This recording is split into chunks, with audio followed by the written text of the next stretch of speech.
pertama ya teorinya aja udah teori berkaitan krisis. Yang kedua ya berangkat dari pengalaman-pengalaman saya yang memang hampir semua yang ketemu sama saya udah krisis-krisis habis tuh.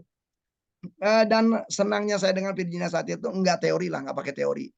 Yang jadi artinya teori itu nggak apa teorinya ya, nyaris nggak ada gitu.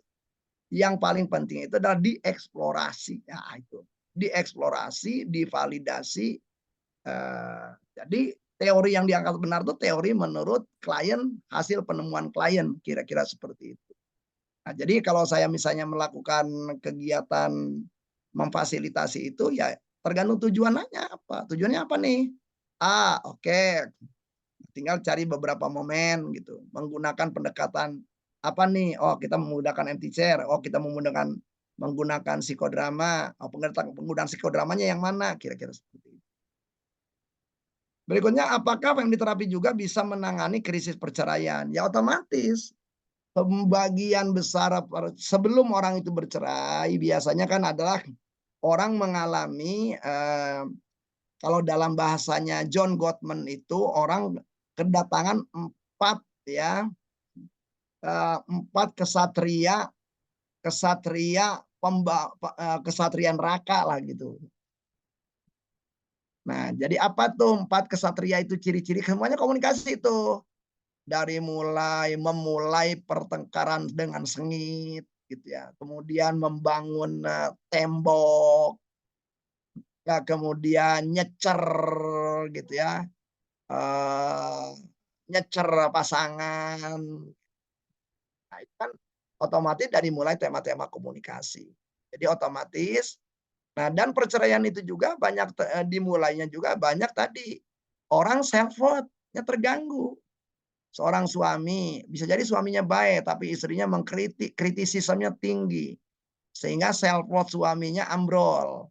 Dia ngerasa bahwa rumah tangga itu nggak ada kenyamanan gitu. Ya karena apa, yang dia cari gitu, harga diri gua ambrol, gua nggak dianggap ada. Jadi artinya tema-tema self worth itu tema-tema yang menjadi penting.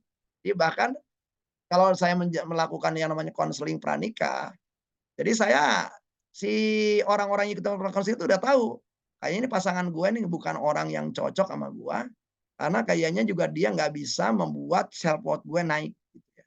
Dia justru adalah paling gampang membuat self worth gue ambrol. Nah, jadi dari beberapa kelas-kelas yang saya sengaja buat dari premarital counseling itu, ya bukan dalam rangka terapi ya, tapi benar-benar orang-orang yang akan nikah ini mereka dikumpulkan bareng gitu ya, kemudian ada semacam konseling kelompok gitu, jadi ada beberapa orang katakan saja ada 20 pasang gitu, jadi 40 orang totalnya ya, atau misalnya 15 pasang berarti 30 orang. Nah itu bisa jadi ada katakanlah 3 pasang, 4 pasang yang memutuskan untuk tidak dilanjutkan ke dalam pernikahan. Tapi itu bagus, karena mereka udah menyadari nggak akan bisa nih dilanjutin nih gitu ya. Kalau misalnya saja tema self worth itu tema yang akan menjadi tema besar mereka. Ingin tahu prinsip model PS dalam konseling keluarga? Ingin tahu silakan ikut saja.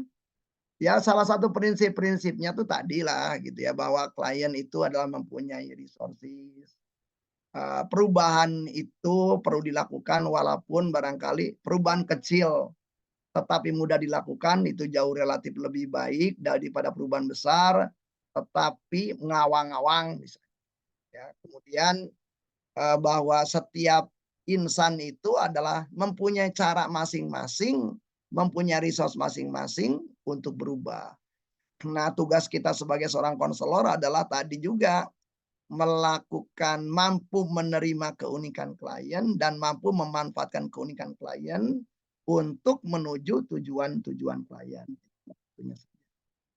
Dari Udi Rosida, saya sangat tertarik dengan poin terapi keluarga.